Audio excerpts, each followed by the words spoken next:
We're on episode 117 today. We're going to continue talking about this obscure band that only Destry knows about called Big Head Todd and the Monsters. And then I'm going to talk a little bit more about Esther. So stay tuned.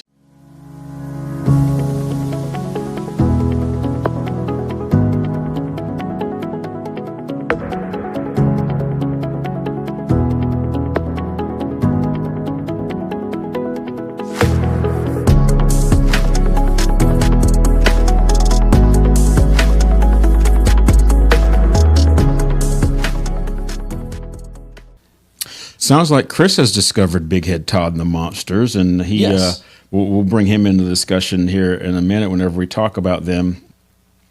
But I wanted to talk about one thing before we start talking about music.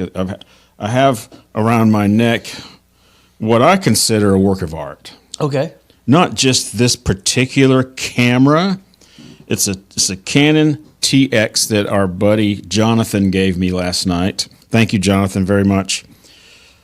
It's not just this camera, which is 51 years old, but it's this type of camera. Mm-hmm.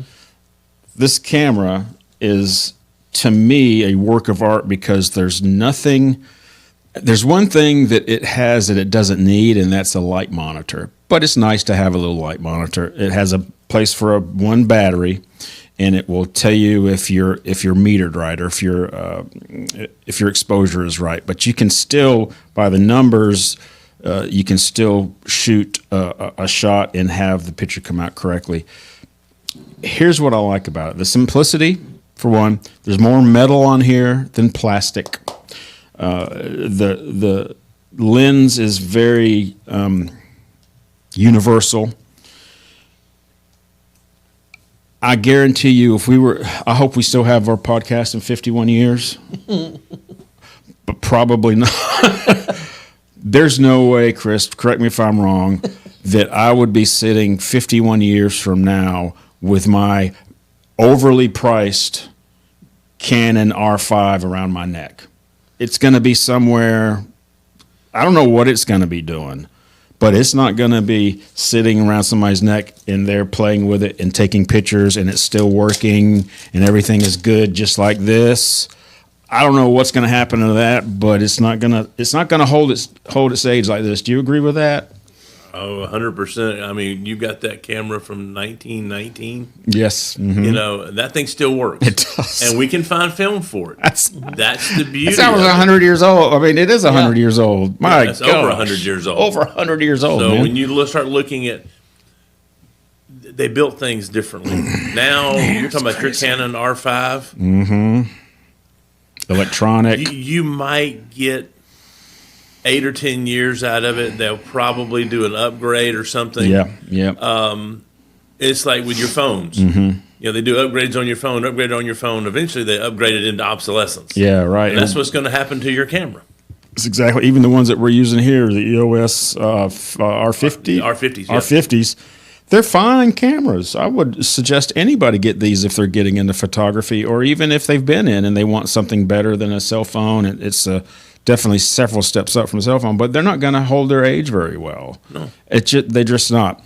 So that's one of the reasons I really like these types of cameras. You can hurt them, but it's difficult. You got to really whack them. Yeah, you do. Now, what we'd have to do with something like this, you look at the seals that keep the light from coming in. You want to, and you can replace the seals pretty easily. Mm-hmm. You want to clean clean the mirror inside. You want to clean the dust off of this, and sometimes there's dust inside of both of these. That's not the end of the world. You can still shoot and use this camera with dirt in it and with dust in it and all that fun stuff. It's not the end of the world. So it's kind of neat to have something like this, and I'll never get tired of using this and just hearing that click whenever that mirror goes up and down, up and down. There's something very satisfying about that. It just reminds me of the engineering that it took to make this and how good it was. And when was that camera made? If it's 51 years old, is that 71? Something like that. Yeah, somewhere around somewhere there. in the 70s, so 75, I guess, if it's 51. So, would you say that there was a point at which the quality of a Canon camera, like the quality was maintained until a certain point where the quality started to significantly drop off? I would disagree. Canon, the camera's quality hasn't decreased. It's long as far as its ability to take pictures, to do things. Well, it's longevity, is but what it's I'm saying. longevity. It's like everything else. I mean, my mother had a washing machine that was like 38 years old when they passed away and at the 2000s. You know, that washing machine was. I gave it away, and I think it lasted another 10 years. That thing was almost, like 48 years old. I just replaced my third washing machine in my house, and I've only lived in that house for 14 years.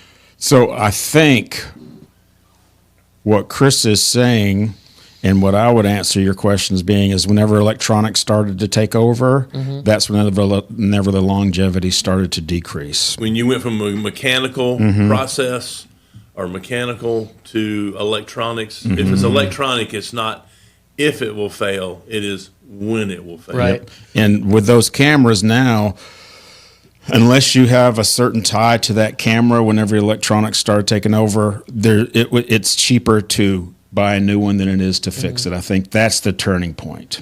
Yeah. And another turning point is the Canon.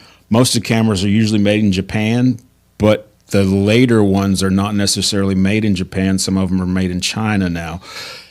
There was a time where that was a bad thing, but really with cameras and electronics like this, it's not necessarily a bad thing anymore. The quality control that was in Japan is now in China in some industries. Yeah. Camera is one of them, from what I understand. So there's a time where it shifted. The shift was a bad thing, but then it became okay again. So Well, the reason I ask, the other day I was watching a video with my wife about KitchenAid mixers. Because my wife's a baker, one cordon bleu, pastry chef, all that kind of stuff. We have quite a bit of baking equipment in our house, which includes a lot of electronics. Right, multiple mixers and multiple ovens and all that stuff. And so we have this old KitchenAid mixer that I inherited from our parents that needs a little bit of maintenance, but you can turn it on and it works just nice, fine. Yeah. And you can run it continuously. You can, do difficult things with it, like really thick doughs, all that kind of stuff. We have other newer KitchenAid mixers, some that claim to be like commercial quality, that kind of stuff, that are horribly made, plastic gear sets, or some that will advertise, this is the quality that your grandparents knew. It has all metal gears, but they're contained in a plastic gear, gear holding platform or whatever, and so they're always wearing away and breaking down, all that kind of stuff. And so the reason we were watching this video was, a lot of people have noticed this, not just in KitchenAid mixers, but in appliances and just the longevity of things that do important jobs. And they made a series of observations that said when a company stops being a privately owned, like this is a family name, this is a family business, or whatever. And it becomes a publicly traded company with stockholders and stuff. Yeah. The intent of the company changes entirely, because now it's not about the kind of quality that makes a name mean something. There's a reputation associated with that name. Now you have a body of investors or whatever that whose sole purpose for being there is they want their investment to multiply. Yeah. And so what doesn't make money is one item that lasts forever. But what does make money is one item that lasts for maybe 3 years, and then you have to. Then it's cheaper to just buy a new one than to That's have the old one fixed. That's right. And so you're constantly going back to that company to buy a new product, and that becomes the business model for something that's publicly traded with a board of directors, or a board of investors, that kind of stuff. They're stockholders. I agree with that. And so it was definitely true with the KitchenAid mixer. Definitely true with appliances. I was wondering if it's also true with cameras. I know that it's also true with clothing too. Yes. I don't know if Patagonia has done it or North Face has done it, but other top-notch outdoor clothing, I know for sure that they have done it, because that's always the clothing that I like to wear. And I can go into a thrift store, find an old North Face jacket. It's better quality than the ones you get off the rack now. Well, you're into bicycles. Remember the name Giant? Oh yeah, absolutely. Giant used to be a really good quality bicycle, and Walmart bought the name because it was synonymous with quality, and they used that name to sell a bunch of just trash bicycles under the Giant name. I'll agree with that, but I'll also say those bikes have gotten a little better at Walmart, and I think it's because in Arkansas, what Walmart? Arkansas is where the home office is. The home office in Arkansas. What's the name? Little of it? Rock. I think it's in. No, it's not Little Rock. Or, we'll come up. Bentonville. Bentonville. Bentonville is a mecca for mountain biking now, known all over the world for mountain biking. The infrastructure has trails. It's just crazy, and I think from that, mountain biking has got in the mainstream of the Walmart people, and they've started listening to the riders, and they're starting to make the quality a little bit better. But they're still Walmart bikes. Yeah, you got to look at they're not a bike shop bike. There was another really popular brand at the time. I think it started with a T. The name slips me, but same idea. Walmart bought the name of it and started manufacturing under that name. Right. And paid a lot of money for the name. I'm sure whoever owned that name beforehand made a killing on that transaction. Sure. Retired for the rest of their life, but for sure. But here, people who knew that name as a good quality bicycle saw it at Walmart cheap, bought it, and then quickly found out this was a cheap bicycle. Right, and that sooner or later catches up with the name, and everybody starts feeling. Yeah, that's true. But anyway, that's Jonathan. I appreciate that camera. I'll never stop loving those old cameras and collecting them, which is unfortunate for my wife. I just have so many of them, Chris. Oh my gosh! But I'm almost there with you. I know. I just can't. I didn't buy that camera. It was given to me. Right. That's the best I could say. Not my fault. It's not my fault. I'm not going to say no. But there is something about just a well-made old tool that still works.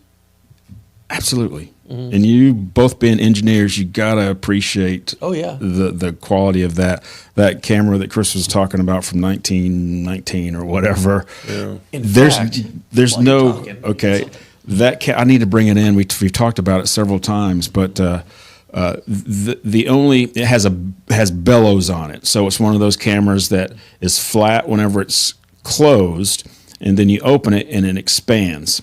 And it has little bellows on it that open up, and that's the only really casing that it has. So you can see all the levers and springs, and you can pull down the shutter button, and you can see it. You can see the actuation of the shutter button, and it goes click click. When I found that thing at a thrift store, it was sitting on the shelf. It looked like a box. I knew exactly what it was, but nobody else would unless they know what they're looking for. It was a box. I picked it up. It was closed. I said, the inside's got to be shattered, right? I opened it up. I saw the bellows. First thing you do is look at the bellows as it opens. You go, my gosh, I don't even think there's any pinholes in this thing. I don't know. It doesn't. It looks good. And I started looking at it. I found where the shutter was, because it's not obvious. You got to look where the shutter button. And I went click click. Oh my gosh. It worked. I need to call Chris and let him know what. Click, click, it worked. How long has that thing been closed up, shifted from wherever, and the daggone thing still works, man. Yeah. I get chill bumps thinking about it. It was fantastic. Anyway, did you go find something? Yeah, similar idea. So this, I found this in an pretty much abandoned equipment closet somewhere that everybody had forgotten. But this, it's just a lovely little tool. It's called an inclinometer. It's if you want to set this on something to see like the angle of incline or whatever. Okay. It's meant for that. It has a little viewing port here if you want to get a really, really exact measurement. You can set it on here and look at this little glass. But it was made in Finland, and I don't even know how old it is, but it's just been sitting in a closet and has just been really, really well preserved. And it looks brand new from here. Yeah, it pretty much is brand new, but like it's just the old analog. I mean, I have versions of these that are electronic that you get from Lowe's or Home Depot, or whatever, for $20 or whatever. But there's something about just a well-made, fluid-filled, machined analog device that does a job really well. Yeah, and will do it for a century. No kidding. Right. Yeah, and so I have this sitting on my bookshelf now. Nice. I love using it. Reminds me of the light meters. I started finding as I'm looking for cameras, you end up finding light meters too. And light meters, that's what I thought that was. There's just a small piece of machinery that you hold close to the picture, the photograph you want to take, and it tells you what settings you can set. I've never really understood them that well. I guess Chris probably does, but you can find those things. And again, people don't know what they are. They're just a little thing in a box. You know what I mean? And you pick it up on a light meter. I'm like, man, it's a little piece of it's not electronic. It's just, what would you call it, Chris? Well, I mean, it is kind of electronic. Some of them have a battery, but basically it's just a photo cell that tells you what basically the lumens or whatever's coming to a particular area. And then it knows that, okay, I've got X number of, however it measures candle power or whatever, then I need my settings to be this. Somebody sat down and did a computation. Okay. It doesn't set your camera. It's a separate little thing. Box, yeah. Now those things are kind of in cameras, right? Chris, is that that's the way it works? But it's nice to have, whenever you see any photographer using a thing, sometimes it has a bulb on the top of it or a different kind of bulb. Have a little round. I'll put a picture up of one. Okay, all right. Those are fun to have too. They're still used very professionally. Yeah, because when you go like this studio, we have separate lights. Okay, if I want to bring it over near your face or bring it over near Josh's face to balance the light, I can to get it But now I can just go in and correct the light in the film. Before you couldn't do that. Right. Gotcha. Okay. All right. Did you find out how old that was? No, but it's like $200 if you want one new. It's is that right? Anywhere near the quality. Yeah. No kidding. Because I don't think I'm not sure if they're made in Finland anymore. Okay. But anyway. All right. So let's transition over to music. Okay. Big Head Todd and the Monsters. Before I talk about them, Chris said that he looked them up and listened to them a little bit. I'd like to get his opinion on what you saw, what you heard. What did you see or hear first? Did you go to YouTube or what did you do? I went to YouTube, and there's, like you said, there's sort of jazzy, sort of laid back. And they just seem like almost like a bluegrass version of the Beach Boys is the way I can kind of. Yeah, that's kind of what my impression was. Okay, good. Not bluegrass, but more of they were just real mellow. I mean, and they, I watched a couple of songs and went, okay, these. I was expecting something really completely different with that name, like Big Head Todd and the Monsters. You never know. Yep, I'm expecting some kind of people dancing around in chicken costumes on the stage or some weirdness. They were just. There wasn't a Big Head Todd or a monster on stage, was there? No, there was no Big Head Todd or no monster. Right. I was disappointed. I like the way that you describe them. Depending on where you look, you'll get a description like that. Some of the descriptions are bluesy, jazzy, rocky. and with some, I haven't seen anybody say this, but grungy. And when I say grungy, I just mean 4 guys up there playing music. They're not up there in costumes. They're up there in T-shirts and comfortable clothing. Because the lead singer looks like he could work in a jewelry store that he owns. Now, he has, depending on when you see him, he has either short black hair or long, shoulder length black hair. Tall, thin, dresses nice, beautiful guitars. The bassist, I said this last week, he looks like he could, whenever he's through playing his bass, he's going to get on his tractor and finish his work. You know, he's got boots on, T-shirt, jeans, and he's just up there playing his bass. Keyboardist looks more like a rocker, I think, than anybody. The drummer looks like somebody's father who's totally spastic on the drums, but really, really good. Bass player he plays a 5-string guitar. 5-string bass. Now, I didn't do any research on this on purpose because I wanted to ask Josh. I'm guessing a bassist has an extra string to go lower, not higher. Do you know if that's the truth or not? I would guess. I would too. That you could do either depending on what the bassist wants to do. Okay, so it's more of a range for sure. Yeah. Right, it's definitely more of a range because it's got an extra string. If you're a bass, the reason I say I think his goes lower because there's such a great backbone of bass sound in this music, and I got a subwoofer in my car, so it really captures that range. And he does a really good job of just boom, boom, just strumming, and you can hear it. The production in even the live versions of what I've heard and seen are really good. What that means is if you try to isolate the bass guitar, you can hear the bass guitar really well. Try to isolate the drums, you can hear the drums really well. Even the cymbals and the hi-hat. Anything you want to listen to, the level is equal or higher depending on what's being presented better. The vocals, you can hear everything the same. Right. You know what I mean? Well, usually when you add another string to a guitar, it's usually to add a lower one. And so, but here again, I say that to say that the default is probably a 5-string bass has a lower low string. But like, I think people who play a bass are more versatile than just being limited purely to a lower string. I bet you can also put a high string on it, even though it's probably meant for a low string. Okay. Just you can tune it the way you want to tune it, perhaps. Well, yeah, because I think the bass is like an EADC tuning, and so you can either. I think normally the low you put a lower low string on it. Yeah. I don't remember what that was. Maybe it's a B or G or something like that.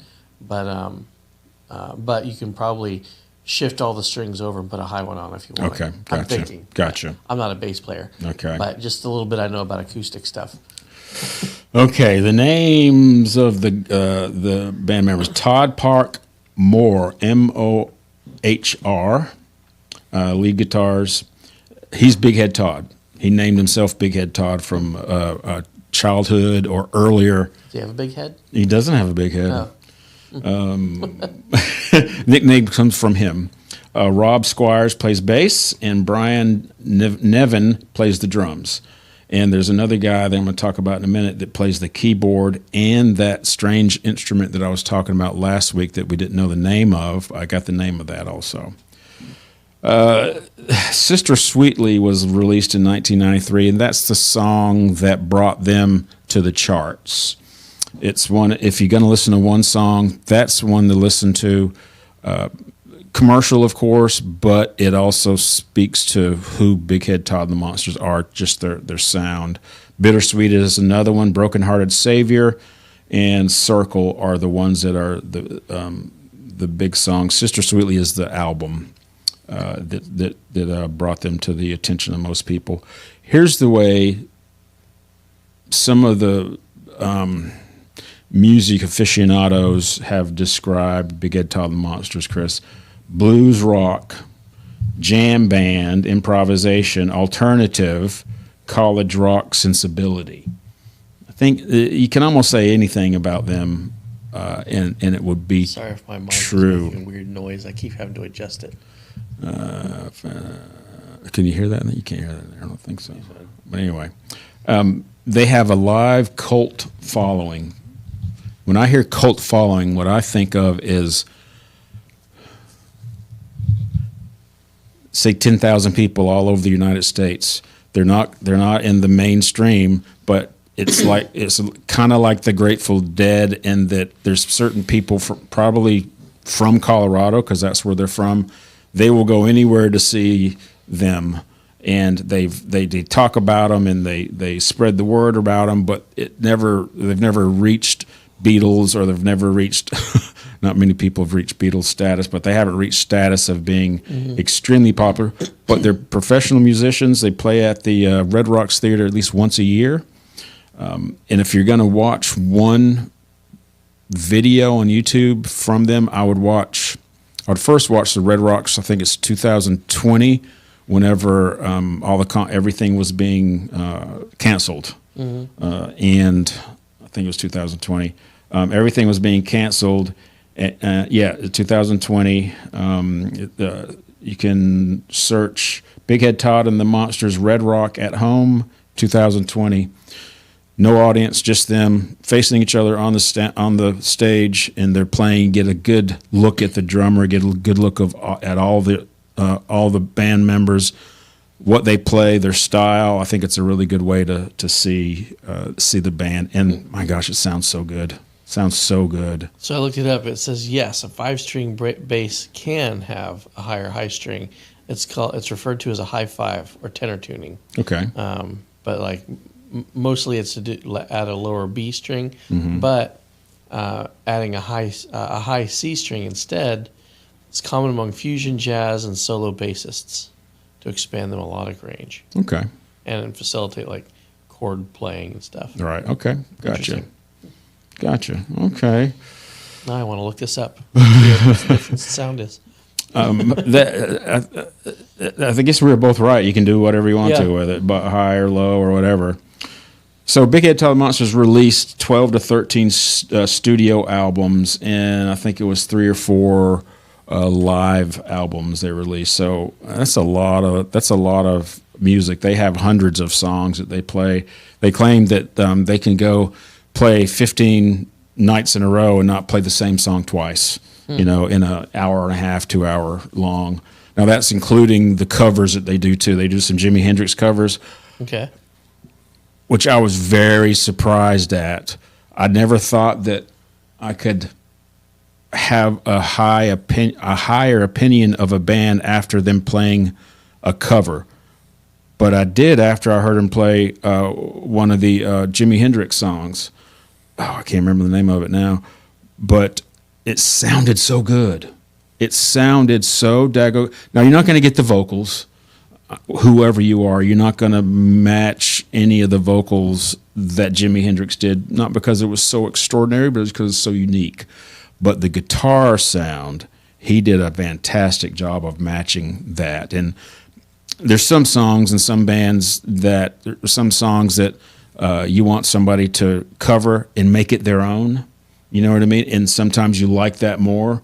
In my opinion, some of the Jimi Hendrix songs, don't mess with them. I want them to be I want them to be as close as possible to the way Jimi Hendrix did it, because I don't know, I just hold it in such high regard. But that's just my opinion. They did one of the songs and it sounded so good, mostly because the guitar sounded good. And I've discovered why this band sounds so unique. There's several reasons why this band sounds so unique. This is what I mean. If they were to play Mary Had a Little Lamb, and then another band was to play Mary Had a Little Lamb, and then another band, Big Head Todd and the Monsters would have such an outstanding sound than the other bands. Everybody would sound unique, but there's something about Big Head Todd the Monsters playing a regular song that makes it sound like Big Head Todd the Monsters. Two things. One is, let me see if I can pull this up here. One is the guitar that we talked about last time. It's called a lap steel guitar. Mm-hmm. It's very small. It's extremely small.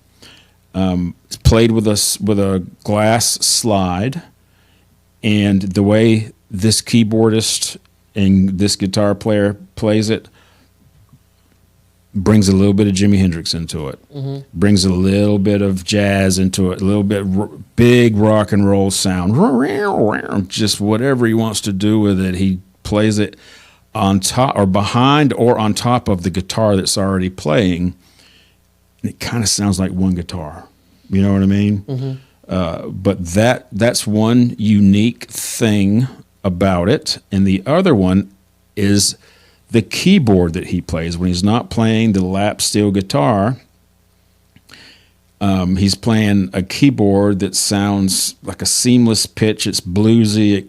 It's crying tones. And let's see, these are... it kind of sounds like a pedal steel guitar as well, okay? And he plays a keyboard that's called a Hammond organ. You ever heard of a Hammond organ before? And a Leslie speaker. So if you're watching old... That name, Hammond organ, sounds familiar. It sounds familiar. It sounds familiar because these are the type of instruments that if you can find an old one, it has a unique sound to it. It has an extremely Hammond unique organ sound. is what it sounds like what they eat way out in the country. Hammond organs. Hammond organs. We don't waste anything. Have you ever seen a concert where there's speakers and there's a spinning thing on top of the speaker? Looks like two cowbells on top of the speaker. It's separate from the organ, but it's played together, and that shoots the sound out. One's for high end, one's for low end. And if you're sitting in the room with one of these, it sounds like it's spinning around the room. Mm-hmm. So it's filling up the room more with whatever sound is coming out of that keyboard. That's another unique, kind of hard to touch, hard to pinpoint sound that they use. He has that sound when he's playing the guitar and playing the keyboard. So those two sounds together, it's just a backbone of the music that makes it sound unique. I think those two are the reason. That's kind of when you're saying that, moving like that. Kind of sort of sounds like what they call the new 8K sound. You've seen that thing, turn your phone on the side, and you hear it waffle back and forth. I think this is the non-electronic version of that. That's what it'll be. Well, how many years? How many years in advance, though? Mm-hmm. Right. It spits out a swirling, wobbling effect of vibrato, of a natural vibrato and tremolo. I know what vibrato is, but I'm not sure what tremolo is. I think it's on the high end, a sound on the high end. It throws out those things. It moves the sound around. So that's what gives it the unique sound to me. Did you know this? Big Head Todd. So when astronauts are up and they're doing their thing, they don't have like sunrise and sunset and mornings and afternoons like we do. So mission control will like wake them up according to a certain schedule and all this stuff. Well, 2011, the first time a shuttle crew had ever been woken up by live music was Big Head Todd and the Monsters. Is that right? Blue Skies. Is that right? Blue Sky, yeah. All right. I bet they know that. in Houston. How about that? March 8th, 2011. It was the Space Shuttle Discovery. And they were playing live from Mission Control in Houston. Nice. How about that? Well, they are internationally known. Then they're known in space. They're known in space. Awesome. Known in low Earth orbit. That's good stuff. Look, I could go on and on. This is one of the bands that whenever I dug deeper, I liked them even more. I just like their style. I like their sound. I like their look. I like everything about them. I also like the idea that they never. I don't really like saying the word sold out, but some bands get to a point where they want to make more money, so they try to fit into the niche of the top 40, and you can't knock a band for that. You know what I mean? It's money. Look at the Beatles did it. Led Zeppelin did it. Every rock band that made it big has done that at one point in time. Have you heard the song Blue Sky? I haven't. I haven't either. I want to look it up. Yeah. I guess I've heard it. It was commissioned by NASA after the Columbia disaster. Oh, no kidding. It was written by Todd Moore. Wow. Yeah. We gotta look up that for Yep. sure. Wow, what an honor. I know, right? Good gracious. So that was not just a song that they played for them. That was a song was that commissioned for yeah, them. they wrote that because NASA asked them to write a song. Wow. Commissioned by NASA following the Columbia disaster. Wow. How about that? Gotta It listen was to it. the performance was part of a NASA Top 40 contest where Blue Sky was selected by voters. All right. Excellent. Interesting. I'm going to look that up now. So they're more bluesy than I thought whenever I started listening to B-sides. So it's one of those bands you can have playing in the background and it at a dinner party or something. We go to kind of people we are. We go to a lot of dinner parties and things like that. You can have it playing in the background, or it can be a feature of what you're doing. I asked ChatGPT what do they ever talk about their relationship with Jesus, and ChatGPT was not able to find anything. They just start talking about, or he or she starts talking about. Do you consider I don't know. He or I hadn't thought about it till I just said he or she. I wasn't sure. Do you ever talk to it, like use the audio version of it? No. And have okay. That's a male voice, but you can set it to is it? different voices. Okay. too. All right. According to ChatGPT, they haven't talked specifically about that, but they will refer you to some of the spiritual things that they talk about in songs. So there's no evidence or whatever of their thoughts about Jesus. I always like to bring that up about a band. But guys, do you have any questions about Big Head Todd in the Monsterios? I'm asking ChatGPT if it's a male or female. Oh, you are? Okay. Okay. Because I know it's going to answer, I'm neither. So if a gender binary. had to be chosen, what gender most likely describes you? Uh-huh. And it says neither. Well, Actually, I'm going to toss that one at you, Destry. okay. Toss it. All right. You like to cover bands. I like to cover bands. But one thing, we have a lot of stuff around here. In the local. Have you ever heard of the White Tie Rock Ensemble? Yes, I've seen clips of White Tie Rock Ensemble. They're based here. Are they? Yeah, they're I based didn't know in that. Gulf Breeze, Pensacola. Okay. It was, oh, good Lord, 5 years ago. We got free tickets to go down to the Civic Center, and they are a cover band. But they were doing, it was around Christmas, so they were doing a lot of like Trans-Siberia. Okay.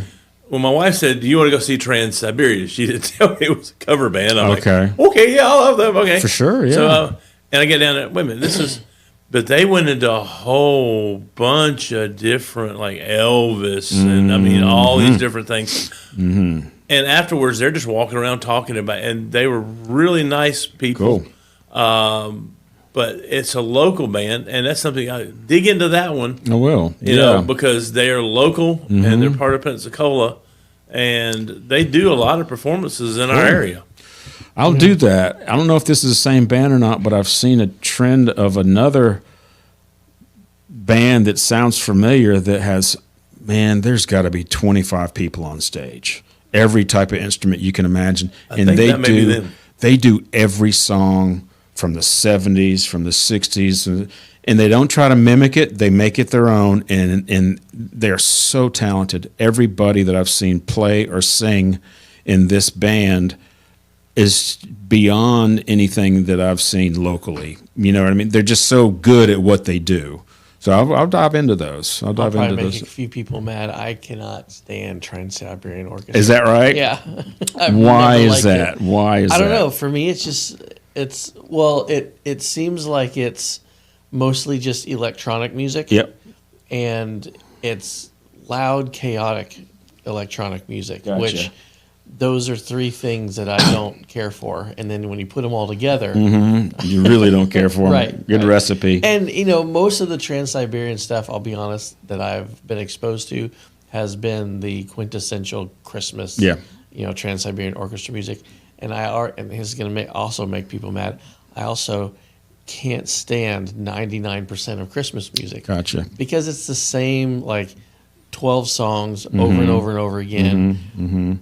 There's usually no depth to them at all. That has to do with the season. Yeah. It's always white snow and horses and all this kind of stuff. It's rare that I hear a Christmas song that I really, really like. There are a few. Yeah. But it's rare. And so, yeah. What about Mannheim Steamroller? Do you like Mannheim Steamroller? Nope. For the same reason. Same reasons, yeah. But they're very similar. Yeah, They're both very similar. similar in Right, what they do. right. In fact, if I heard a song from either one, I would be guessing if you told me which one did it. What's the first one you said? The band Trans-Siberian Transber. Yeah. If I had to add to something of why I wouldn't like them, it would be the over dramatization of the production. Even everybody that's playing is swinging their long hair and going back and forth and back and forth. Like, okay, we get it. That's like, have you ever heard of this famous violinist, Lindsay Sterling? Mm-mm. Oh, I guess she got famous a long time ago on America's Got Talent or something. Okay. Super, super skilled Yeah. at playing the violin and everything, but her performance is always her dancing while she's doing it. Okay. And I don't know, I see it, I'm just like, just play it. You just want to hear her play? Yeah, she's I got considered the dubs. She does this dubstep, dubstep is what it's called. violin. Dubstep She's very, violin. very talented. I Yeah. mean, Extremely yeah, and talented. it went okay. actually. It's totally my fault for not liking it. You just want to see her talent in her playing and singing. That's what you want to see, I don't right? think she sings. I think she just plays. Oh, she just plays. Yeah. Interesting. She doesn't sing. Yeah. What does she play? Violin. Oh, you said that. Yeah. Plays the violin. Okay, I got you. But it's like violin with ballet and dance Okay. and whatever, all this other stuff. And it's What's like, Ozzy Osbourne's wife's name? Sharon. Sharon. She was on one of those things, and Sharon Osbourne says, "You'll never amount to anything. You'll never do and anything." she got super, super famous. And then she was like, now she does she's doing 6-7 figure Wow. stuff, Yeah. and it's like she's big time. Yeah, a lot of How people about that? love this Wow. performer. Cool. And honestly, she is great at what she does. Right. I just don't care for it. I got you. Other than the I playing. got you. I love the playing. Other than playing. I love the music part. Yeah. All right. Well, I'll close out by answering a couple of questions from a listener. Okay. So, why don't I wear a wedding band? Great question. Yes. Right? It's very simple. I'm too fat to wear the original one, and the rubber ones that I like to wear break, or washing my hands, throw the towel away. Hour later, I realize I don't have it on, and I know it's in that towel of junk that I'm not going to go through. Yep. Most of the time, I find them. I've found them more than I haven't. The last one I had was worn out so much that it cracked. Had a crack in it, and it ended up breaking, and I just haven't replaced it again. That came from my favorite cousin's husband, who I consider a friend of mine and cousin also. Buddy asked me. He called me up and asked me that question. So, I don't wear a wedding ring either. I used to. I mean, I've been married. It'll be 24 years this May, but I have it in my pocket. Do you? Yeah, it's on my keychain. I actually have okay. 2 wedding rings. Okay. Not because I've been married twice. No. But I made my wedding rings because my dad made his wedding rings for him and my mom, and he taught me how to do it. So I made my wife's and my wedding rings. These are old silver quarters. Nice. I made our wedding rings out of. And that's I used so to wear it all cool. the time, but yeah, I've gained weight, so this doesn't fit anymore. Yeah. But also, I'm often on like construction sites or using tools or whatever, and I don't want to have one of those things where it like Right. gets ripped off and shreds all the skin and flesh off of your finger as You well. don't want to do that. But the other wedding ring was the prototype I made when I was in high school. Oh, okay. Out of a Mexican peso. So I have both of those on my rings, on my keychain. So I'm not wearing them, but they're always with me. Gotcha. Yeah. All right. Well, one more thing that I was asked by somebody. I said last episode, which was 116, I was talking about the nurses. And I was describing the nurses that were taking care of myself, and I described some of them as being college students, so they all could be sisters. But one of them I described as an African American from England, and I was called out and said, "How? What do you mean an African? You can't if you're either you can't be an African American from England, Right. And I said, I know you're just trying to be English. politically correct, but you can't be both. I said, well, I did. I wasn't trying to be English person of color. I don't know. Black person from England. I guess that's okay. Is that okay? I don't even know anymore. But it started me thinking, we have been so inundated with political correctness that I said that without even thinking about it. Right. Without even thinking about it.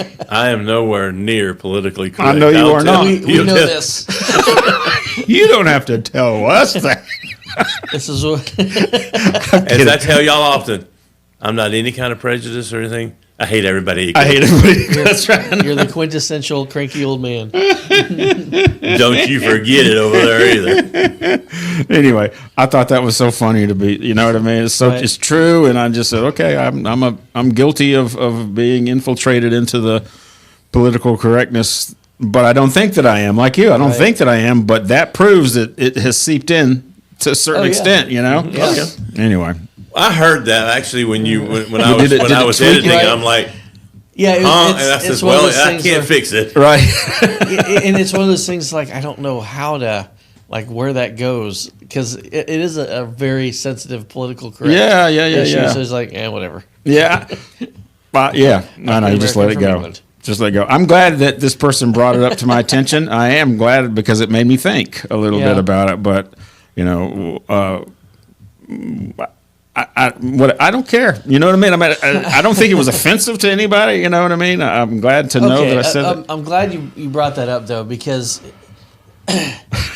here's the thing that has frustrated me lately with just humanity in general is it seems like there's multiple cases of what is offensive and what is not because I can say something that I intend to be offensive and it is considered offensive, right? There are things that I can say that I don't know are offensive, and I say them and they're considered offensive. But then there are things that I am purposely not trying to be offensive, and I can say them, and the other person thinks that they're offensive. And even when I explain, I was not trying to be offensive, I didn't know it was offensive. I don't know how to articulate the idea I was trying to articulate without using the words that I did. All right. And they happen to be offensive, but it's still considered like, no, you have offended and all this stuff. It's like, is there a rule or something that humanity just in general can invoke that says we need to communicate ideas? There is no intent for these ideas to be offensive. So we are all going to agree that even if it sounds offensive, we're going to give the other person the benefit of the doubt that they are not trying to be offensive. And so we're not going to be offended by it. I wish that was a rule that we could invoke. It would make things so much nicer. I think some stand-up comedians have that under control. I think they talk about the ones that talk about those things, and and bring it to light. I love those comedians. Yes, me because too. Because they're like, why are you so upset about or the other way, whichever way they're bringing it up. It needs to not just be restricted to the comedian. Yeah, we need to have absolutely. a rule in That's right. society, Yeah. like between two people, whether it's two friends, two colleagues, two married individuals, to whatever, that can see like, you want me to communicate with you. Mm-hmm. I can't just stay in silence because I'm afraid anything I say will be offensive. So can we just establish neither of us are trying to be offensive, and let's communicate? I think a good step in that direction would be for us to realize that being offensive isn't the end of the world. Being offended isn't the end of the world. Both, actually. And it's a choice that you often make. Like, I make a conscious choice not to be offended by a lot of things. Right. And like, can we all just do that? But if you are, do you go home and curl up in a ball and start crying and the world is over? I don't. Or do you Some people do. That's pretty offensive. Let me go on back to my work. Mm-hmm. I don't know when or why being offended became the unpardonable sin. Right. I don't know what happened where that happened. I was offended last night. I was in the middle of telling a story of something. I was introducing our class, and I was in the middle of telling a story, and I was getting right to the good part. Somebody opened the door and started a conversation with me. Mm-hmm. I was like, it wasn't, excuse me, Desi. She just opened up the door and started talking to me. I was offended, but you know what? I daggone got over it. Right. I got over it and went on. Well, apparently not. You're discussing it now. Well, I mean, it made me look made me look into myself and go, okay, that's what being offended feels like. Mm-hmm. So what? We're still friends. She came by and said sorry about interrupting. I said that's fine. I went on about my life, you know what I mean? And it was for a good reason because we got two new people to come in the class, and she was looking for the right class. But it was just the wrong time. I'm going to sleep. I slept good last night. I'm going to sleep tonight. I'm going to hang out with my wife later on. You know what I mean? I'll ride my mountain bike. I'll come here. Nothing's going to change in my life. Yeah. I just wish we realized more that two people are involved in an offense. Yeah. And the person who is offended generally has just as much responsibility in that offense as the other person. I'm not trying to minimize the fact that people can speak hateful things. There's no question about that. I'm talking about where there's no offense intended. Mm-hmm. Yeah. I was sorry. This is a recent pet peeve of mine. Okay. I mean, if I'm glad I brought it up. Come over to my house for a barbecue. I'll let you look at my new wood chipper. Well, because it can be a part of my fertilization of my backyard. Because it's just frustrating when you're trying to talk to somebody and you're not trying to be offensive. You're not even talking about something that you would even consider to be an offensive topic, but the other person can't get past the fact that they are being offended by something. And you know, try as you might to alter your language or you know, change the subject or whatever, it's almost like your existence is offensive. Yeah. And there's nothing that you can say or do to not make that happen. And so how can communication even exist at that point? Josh, Chris, I had when I was doing disability ministry, I had a grant, small grant from a local organization, and this local organization required me to keep track of who came on event days, male or female, and race. So I would keep track of those things. And I never had to do that before. I felt funny. 3 black people and 6 white people. Okay, that's what you want to know. They want to know that for a good reason, so they can report. Or were they African Americans from England? Well, I don't know what they were. Black. That was the column. Right. So how was it that we had a new volunteer come in, and I went and interviewed the volunteer and made sure everything was okay. And what they did, they filled out a volunteer sheet for me, and it had race on there. And I was standing over her while she was filling out the race, everything. And she got to the race part, and a white lady beside her looked at it and started asking me, "Why does she have to fill that out? Well, I mean, that's offensive to her. Why should?" Keep in mind, the girl who was filling it out never said a word. Mm-hmm. The lady standing next to her, who was a white lady, said, "Why does she have to do that? She shouldn't have to do that. She shouldn't have." What? I looked at the girl who was filling. She said, "Here you go." What are we living here? What's going on? You know, you're telling her. It's not enough for me to be offended. I have to be offended for other people. And she's telling her to be offended. Right. That's what she was doing, basically. You should be offended by that. Yeah, because I'm not. There's really nothing solved by that. Yeah. No, there's not. Anyway, I'm glad we got that out of the way. So what do you think, Chris? Want to come over and see my wood chipper? No, I'm good. All right. That's all I got to say about Big Head Todd and the Monsters. Love the band. Cool. Let me introduce this band I'm going to talk about next week, and then I'll turn it over to you. I think I've discovered my new favorite band. Really? Oh, my gosh. Someone to replace the... No, nobody's ever going to replace the Grateful Dead. But this is a newer band that is on the rise.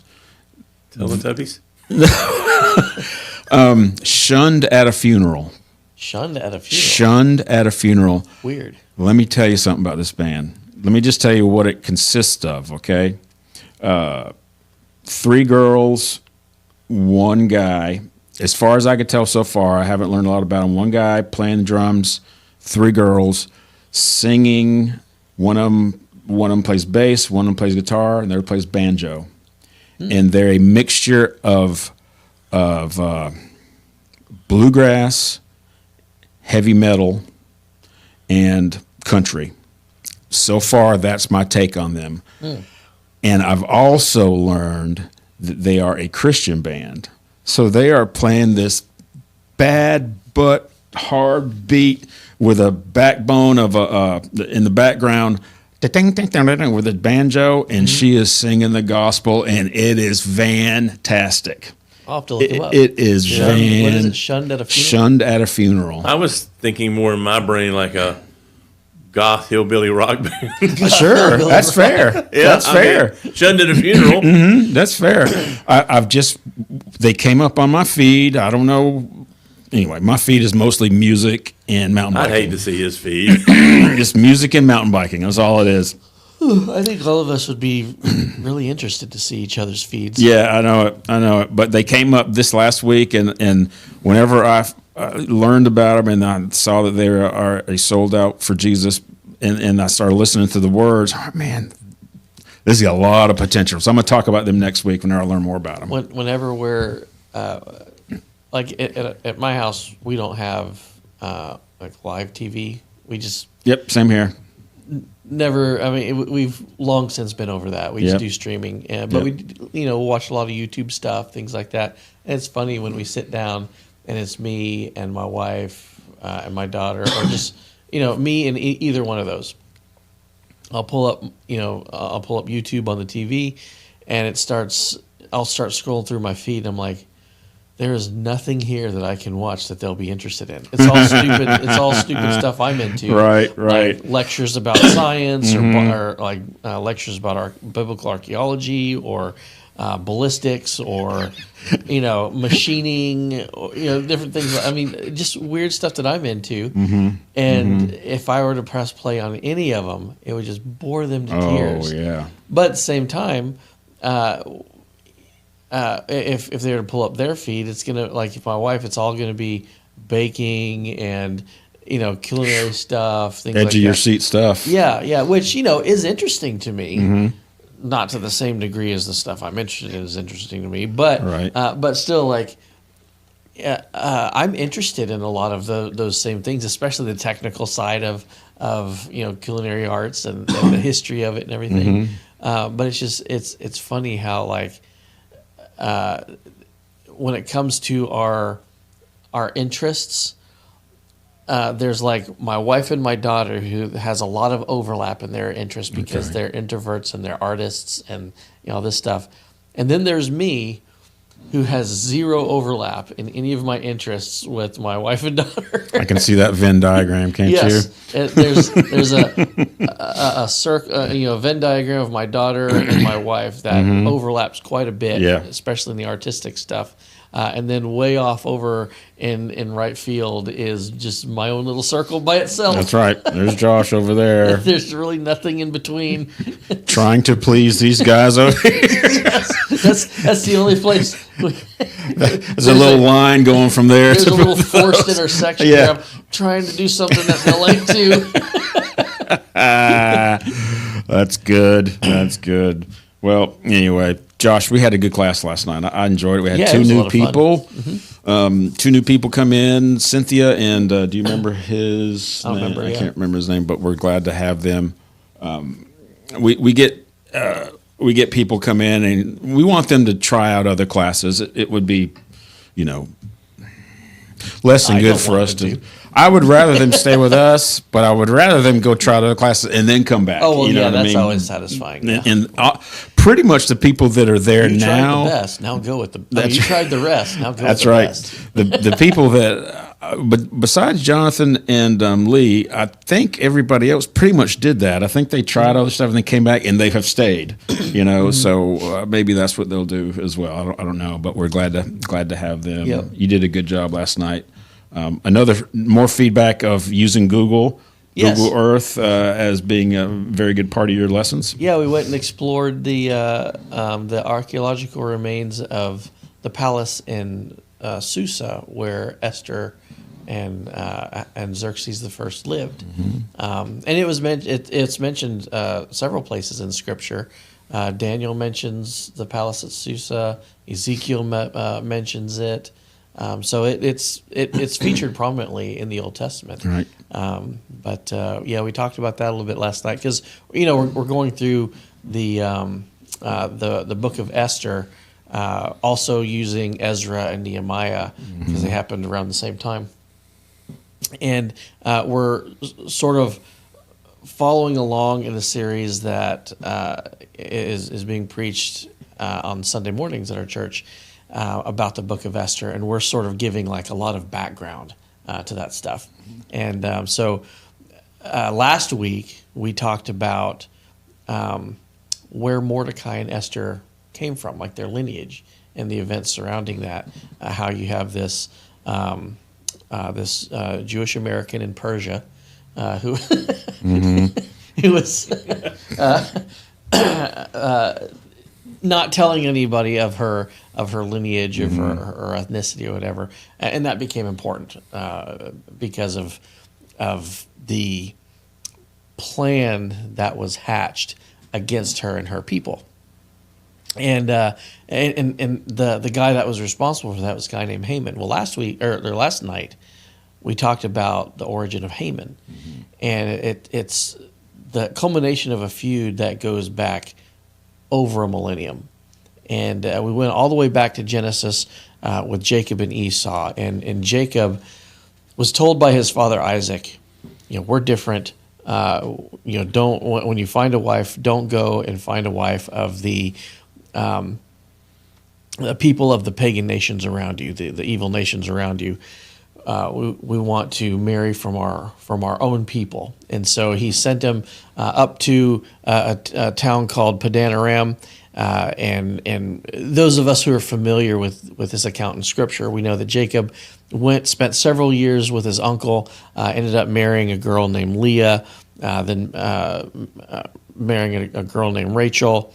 Both of them had two handmaidens, and Jacob kind of acquired all of them. Now, we're going to leave aside for the moment about having multiple wives and stuff like that, because it's something we do find in Scripture. It's never something that God condoned. It always resulted in problems. It's not an exception like, God wants marriage between one man and one wife, except for these certain cases. It was never condoned. People sin. They struggle with things. Sin. God has the ability to accomplish His will in spite of the sins that we do and the things that we struggle with. Well said. Right? So, apart from that, so we have Jacob, who is following his father's wishes and going to their own people and finding a wife there and building a family from that. And then we have Esau, who was still really angry about the fact that Jacob got the blessing, because Esau was the firstborn. Jacob wasn't, but yet Jacob is the one that ended up getting the firstborn blessing and all this stuff. And Esau was just kind of like, in his mind, rejected, cast to the side. And so he, Scripture tells us that Jacob obeyed his dad, went to their own people, found his wife there. Esau did the exact opposite, said, you don't want us going to other people. You don't want us going to Canaan to find our wives. So here's what I'm going to do. I'm going to go to your brother Ishmael, and I'm going to marry one of his daughters. I'm also going to go to the Hittites, which were a Canaanite people. I'm going to marry a woman who's a Hittite. I'm going to go to the Hivites, which were Canaanite people. I'm going to marry someone who is a Hivite. I'm going to, and he does that. He acquires, I think, 3 wives or whatever, and starts having a bunch of kids, one of which is a kid named Eliphaz. And Eliphaz does the same thing. He has a bunch of kids, and Eliphaz ends up having a son named Amalek. And that becomes really a really important name throughout Scripture, because this guy Amalek started this nation that was called the Amalekites. And fast forward about 500 or so years, and you get to Israel, a very young nation, group of people who has just been delivered out of slavery in Egypt, crossing the desert, crossing the Red Sea. Waters parted. They're on their way to Mount Sinai, and on the way they get thirsty. They start complaining, and we read of Moses, by God's direction, going to the top of this mountain, striking a rock, and water coming out of it, and all of Israel is able to quench their thirst. Well, immediately after that, it says that they were attacked by the Amalekites. And the Amalekites didn't just attack them, but did it in a really like annoying way. They didn't just like meet them on the road and attack them. They snuck up behind them and attacked all the old people and the weak people first, and started killing them from behind. And so Israel rallied its troops together. This wasn't a nation yet. It was just a group of people who had just been slaves in Egypt, didn't really know how to fight, weren't trained soldiers or anything. And yet God miraculously helped them win this battle. It was where Moses was told to hold up his arms, and as long as his arms were held up, the forces of Israel would win. And as his arms started to get tired and lower, the Amalekites started winning, and so you have to push. And so 2 guys came and propped Moses' arms up so that he could keep the arms up for the entirety of the battle, and Israel won and defeated the Amalekites. And they even named that place Jehovah Nisi, for God will fight our battles. Well, after that battle was over, God told Moses, write this down, make sure you remember it. There's going to come a day where I wipe out the Amalekites because they attacked you in the wilderness, and I'm gonna remember this from generation to generation. There's going to be this battle between me and the Amalekites. I'm going to wipe them out eventually. And so you get through the wilderness wanderings. You get through the book of Joshua, and they encounter the Amalekites a few times. Book of Judges, they encounter a few times. You get to all the way to the first king of Israel, a guy named Saul from the tribe of Benjamin. And this was near the end of his reign, but Samuel, God's prophet, the last judge of Israel, who anointed Saul to be king, came to Saul with a message from God that said, you need to finally wipe out the Amalekites, and reminded them of all the times that the Amalekites have attacked them and had been a burden on them, and just was an evil people anyway, and they needed to be, this cancer needed to be addressed. And so he said, destroy them, kill them, wipe them out. And so Saul went to battle with them, did not destroy them, did not kill them all, did not wipe them all out, but kept a bunch of the animals alive so that he could, quote unquote, sacrifice them back to God. He kept King Agag alive, and there's all this stuff that he didn't do. He didn't carry out the order that God gave him to completion. And even when he was questioned by Samuel, Saul, he kept saying things like, "No, I did what God said. I followed God's command, but I also, kept the king alive, and we also kept all these animals alive and stuff like that. I did what God said." Two contradicting statements, and he backtracked and gave excuses for it and all this stuff, and we see that there was a decision that Saul made that went directly against the order that God gave him. And so we see this king, Agag, being spared by Saul. Now, eventually Samuel did kill him, but this decision that Saul made becomes important, because when we get to Esther, and we're introduced to this guy named Haman, who came up with the plan to destroy, to kill all of the Jews in the Persian Empire. It says that Haman was the son of a guy named Hamadatha, but he was an Agagite. And if you don't know that background, you don't know that Haman is a person who is of a lineage that's over 1,000 years old that hates Israel. And it's not just that he's an Agagite, but as an Agagite, he has Amalekite roots.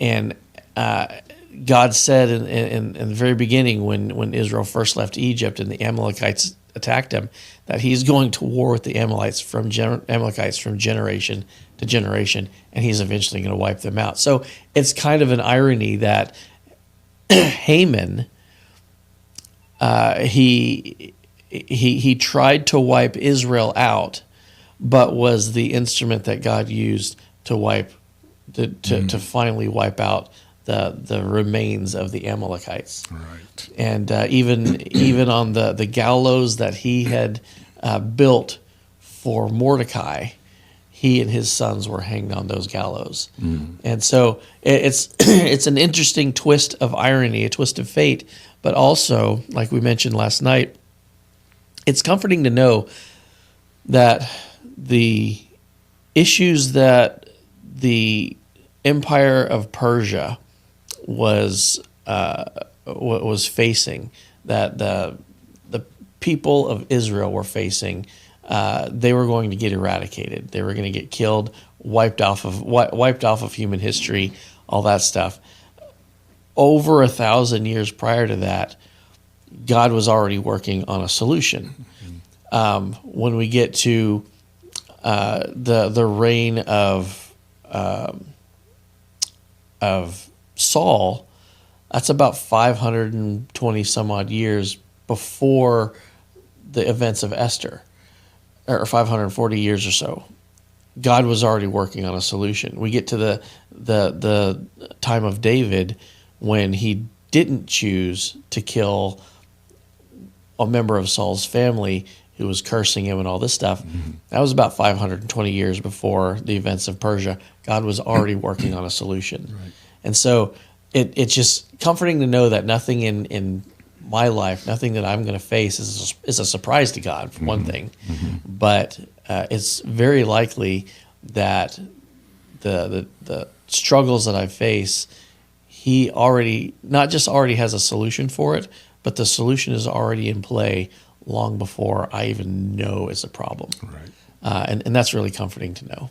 Josh, I want to go back. I think it's important to bring up, like you did last night, whenever Saul made decisions on his own to not eradicate some of the animals and some of the people. I think it's important to realize we do the same thing. 100%. Yeah. And the excuse that he gave to Samuel was, we kept all of these aside because we're going to sacrifice them. We're going to offer them as sacrifices to God. And Samuel made a really difficult statement to digest. He said that obedience is better than sacrifice. Because first and foremost, God wants obedience, because there's this concept in Scripture that we've been given the law, which is the standard of perfection. Like, this is what you do in order to be holy, in order to be considered perfect. The problem with that is none of us have the ability to do that. And so that's why we need Christ. We need someone to be perfect in our stead. But in this whole system where we no longer have the ability to be in God's presence because of our imperfection, God still wants to have a relationship with us. And that's why that's why he came in the flesh, in the person of his Son, Jesus Christ, to take our sins for us, because he still wants to have a relationship with us. And so when it comes to, Saul's decision, obedience or sacrifice, God wants the relationship more than he wants the action of doing things. And that's why he says obedience is more important than sacrifice. And that's something that we often we often either forget or ignore, because we'll be like, well, a classic example is the person who goes to church, doesn't really do anything beyond going to church every week, but justifies it by, well, I tithe, or I give in the offering. Like, I do my part. Don't mess with me during the week. I do my part. Obedience is better than sacrifice. Relationship is more desired than sacrifice. And that's something that we often forget with God. Very nice. Very nice. Thanks, Josh. Appreciate that lesson as always. I have the fortunate 2 days in a row to be able to hear that twice. It always helps me to hear it once in the evening, like Wednesday evening, and then I hear a recap of it today. Most of the time on Thursday morning. So that helps me let it sink in, and I love that. Or let me put it this way: I would prompt everybody listening and watching to, and whenever you read in the Bible about people that are sinning or making mistakes, instead of, or how about this? Monitor yourself and start thinking, okay, are you pointing the finger and going, man, I can't believe that you did that. Why would you do that? Why are you complaining about food raining from the sky? Why are you complaining about da-da-da? Instead, look into yourself and think, where do I do that in my life? How can that? How can I use what I'm learning here to better my life, to serve Christ better? Because I think pretty much everything that happens, we can look in our own life and we're sinning the same way. Maybe not exactly the same thing in this, but in the same way. So anyway, that's one thing you taught me, and I certainly appreciate that. Chris, anything else you want to talk about? Why do you have a blanket on? I'm old, remember? I'm freezing to death. I'm old, I'm cold. He was digging out a blanket from the shelves. Oh my God. Are you okay over there? You going to be all right? Okay. There's a lot of doctors that'll tell you no. I'm sure of it. All right, guys. Thanks for listening. That was episode 117. We're going to go to 118. And next week, we're meeting on Thursday next week, I guess. Yep. All right, Donna, I love you. I'll see you soon. Thanks, everybody. Talk to you later. Bye.